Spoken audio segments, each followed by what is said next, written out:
ചിലപ്പോൾ വലിയ രീതിയിലുള്ള എതിർപ്പുകളും വെല്ലുവിളികളും നേരിടേണ്ടി വരുമെന്ന് എനിക്കറിയാം. അതൊന്നും ഞാൻ കാര്യമായിട്ട് എടുക്കുന്നില്ല. ടീച്ചറെ നേടാൻ വേണ്ടി എന്ത് ഫേസ് ചെയ്യാനും ഞാൻ തയ്യാറാ. ഞാൻ ഇത്രയൊക്കെ പറഞ്ഞിട്ടും ടീച്ചർ എന്താണ് മനസ്സുറക്കാൻ മടിക്കുന്നത്? എനിക്ക് ഒന്നേ പറയാനുള്ളൂ. ഇനി ഇതും പറഞ്ഞ് മാഷിന്റെ പിന്നാലെ വരരുത് പ്ലീസ്.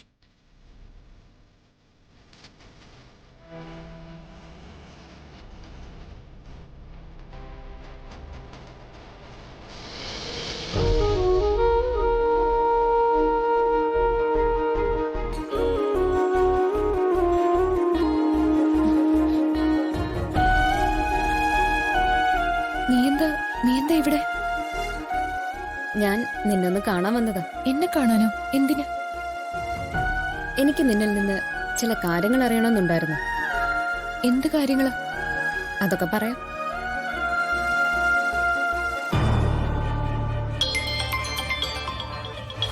റാണിയാ? എടുക്ക്. ആ റാണി പറയ്.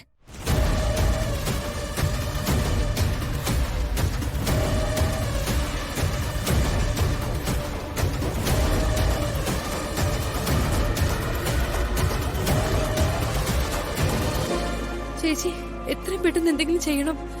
ഇല്ലെങ്കിൽ ഏട്ടൻ. നീ വിഷമിക്കണ്ട, എന്ത് ചെയ്യാൻ പറ്റുമെന്ന് ഞാൻ നോക്കട്ടെ.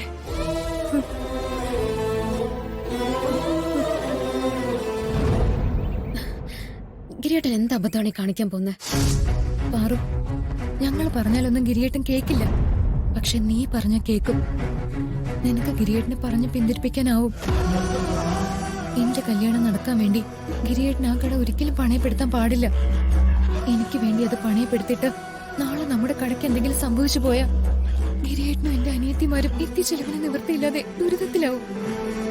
അതൊന്നും കാണാൻ എനിക്കാവില്ല.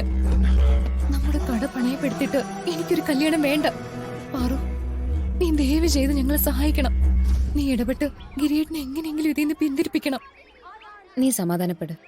ഗിരിയേട്ടൻ കട പണയപ്പെടുത്തില്ല. അത് ഞാൻ നോക്കിക്കോളാം. പോട്ടെ.